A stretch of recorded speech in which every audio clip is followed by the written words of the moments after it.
అందరికీ నమస్కారం. మంచి పెట్టబోయే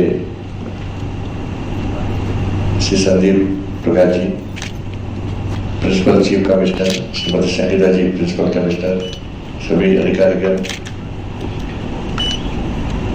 आज अपॉइंटमेंट आर्डर्स लेने के लिए आए हुए सभी मेंबर्स को और पेरेंट्स को भी सभी को मेरा नमस्कार. मंची कार्यक्रम नरेंद्र मोदी गारी की చాలా ఇష్టమైన కార్యక్రమం రోజ్గార్ మేళా. ఇది 15th రోజ్గార్ మేళా.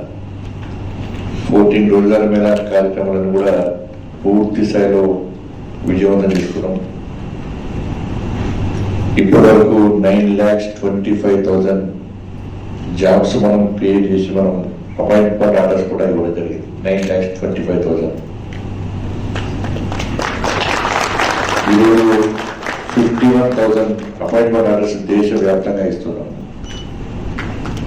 47 సెంటర్స్ లో ఈరోజు కంట్రీ మొత్తం కూడా సెంటర్స్ ఏర్పాటు చేసుకుంటున్నాం. ఈరోజు తెలంగాణలో హైదరాబాద్, సికింద్రాబాద్ 2 సెంటర్స్ లో కూడా ఇవాళ అపాయింట్మెంట్ ఆర్డర్ ఇస్తున్నాం.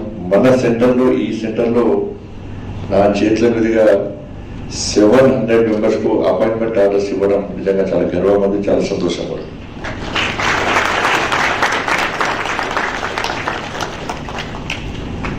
ప్రతి సంవత్సరం కూడా ప్రతిసారి కూడా ఏ డిపార్ట్మెంట్ లో ఖాళీలు ఉన్నాయి వాటిని ఏ విధంగా భర్తీ చేయాలని చెప్పి ఒక నిష్పక్షపాతంగా నిజాయితీతోని నిబద్ధతతోని ముందుకు సాగుతున్న ప్రభుత్వం నరేంద్ర మోడీ గారి ప్రభుత్వం. కానీ మీరు ఎవ్వరు కూడా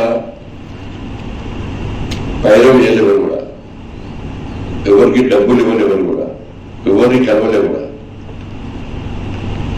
కానీ నీతి నిజాయితీ వల్ల మనం 2022 నుంచి 22 అక్టోబర్ 22 రోజు ఈ రోజ్గార్ మేళాను ప్రారంభించడం. అప్పటి నుంచి ఇప్పటి కూడా ఎలాంటి ఆరోపణలు లేకుండా, ఎలాంటి అక్రమాలు అవినీతి తావు లేకుండా ఇస్తా ఉన్నాం. లక్షల మంది పోటీ పడ్డారు ఈసారి కూడా. ఈ లక్షల మందిలో అన్ని పోటీలను తట్టుకొని వాళ్ళ మీరు 700 మంది ఈ సెంటర్ లో సెలెక్ట్ అవ్వడం నిజంగా మీ అందరూ కూడా హెసం. మిమ్మల్ని ప్రోత్సహించిన తల్లిదండ్రులకు నిజంగా హెసం. వాళ్ళు కూడా కొన్ని ప్రతి డిపార్ట్మెంట్ లో కూడా ఖాళీ ఉండడం వల్ల ఉన్న ఉద్యోగస్తుల మీద చాలా ఒత్తిడి, ప్రెషర్ బిల్డప్ అవుతుంది. చాలా బాగా ప్రెషర్ పెడుతూ ఉన్నది. గవర్నమెంట్ యొక్క సంక్షేమ పథకాలు కానీ అభివృద్ధి కానీ చివరి ప్రాంతాలకు, మారుమూల ప్రాంతాలకు అందరం కూడా చాలా కష్టమవుతుందని భావించినటువంటి నరేంద్ర మోడీ గారి ప్రభుత్వం ఎప్పటికప్పుడు ఖాళీలను భర్తీ చేయడం, అన్ని డిపార్ట్మెంట్లు, వివిధ డిపార్ట్మెంట్స్ అన్నింటిలో కూడా ఖాళీలను గుర్తించి భర్తీ చేయడం లక్ష్యంగా ఇలా ముందుకు సాగుతున్నది. ఎందుకంటే అనేక సంక్షేమ పథకాలను నరేంద్ర మోడీ ప్రభుత్వం అందిస్తున్నారు. చిట్ట చివరి వ్యక్తి కూడా సంక్షేమ ఫలాలు అందాలని ఒక లక్ష్యంతో, అంత్యోదయ సిద్ధాంతంతో నరేంద్ర మోడీ ప్రభుత్వం ఇలా ముందుకు సాగుతున్నది. అందుకే మారుమూల గ్రామాలకు కూడా రోడ్డు సౌకర్యం కల్పించడం కానీ అన్ని రకాల సంక్షేమ ఫలాలు అందించే ప్రయత్నం చేస్తున్నామంటే ఇవాళ ప్రభుత్వం, కేంద్ర ప్రభుత్వంలోని అన్ని డిపార్ట్మెంట్స్ కూడా ఖాళీలను గుర్తించి ఎప్పటికప్పుడు వాటిని మనం నియామకం చేస్తున్నాం. కాబట్టి వాళ్ళ నరేంద్ర మోడీ ప్రభుత్వం సక్సెస్ అయింది. కాబట్టి ఇటువంటి ప్రయత్నం మనం ముందుకు సాగుతాం. దాంతోపాటు మనకు తెలుసు కదా, make in India, startup India ద్వారా ఇవాళ ఉద్యోగాలు ఇచ్చే స్థాయికి యూత్ తీసుకురావాలని చెప్పి ప్రోత్సహిస్తున్న ప్రభుత్వం నరేంద్ర మోడీ ప్రభుత్వం. అందుకే 10 lakhs జాబ్స్ మనం ఇవ్వాలని మోడీ గారు సంకల్పించారు. ఇప్పటికే 9,25,000 అయిపోయింది. దాదాపు 51,000 ఇవాళ ఇస్తున్నాం. అంటే 10 lakhs దాదాపు రీచ్ అయిపోయినాం. 10 lakhs వరకు. కాబట్టి ఇట్లా అన్ని రంగాల్లో కూడా ఇవాళ మనం ముందుకు ప్రయత్నం చేస్తున్నాం. వాళ్ళ దేశం ఏ విధంగా అభివృద్ధి చెందుతుంది మన తెలుసు.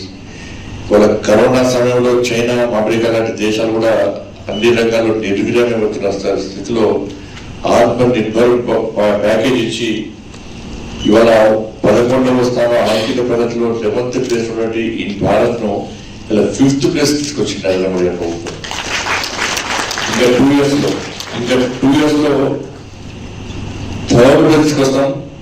2047 ఈ దేశానికి స్వాతంత్రం వచ్చి 100 years అవుతున్న సందర్భంలో చైనా అమెరికాకు ధీటుగా నెంబర్ 1 స్థానానికి తీసుకున్న లక్ష్యంతో కష్టపడి ఒక దృఢ సంకల్పంతో ముందుకు సాగుతున్న ప్రభుత్వం నరేంద్ర మోడీ గారి ప్రభుత్వం. మరి ఇటువంటి పరిస్థితుల్లో ఒక మంచి సంకల్పంతో ముందుకు సాగుతూ అనేక రకాల సంక్షేమ ఫలాలను అందిస్తున్నటువంటి మోడీ గారి ప్రభుత్వానికి మనమందరం కూడా అండగా ఉండాల్సిన అవసరం ఉంది.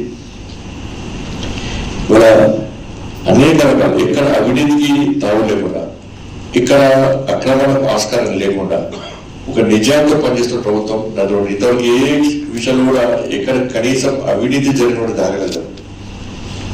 ఇవాళ దేశంలో ప్రపంచంలో ఒక శక్తివంతమైన భారతదేశ నిర్మాణం జరగాలని చెప్పి ఒక ఆలోచనతో ముందుకు వస్తున్న ప్రభుత్వం నరేంద్ర మోడీ గారి ప్రభుత్వం.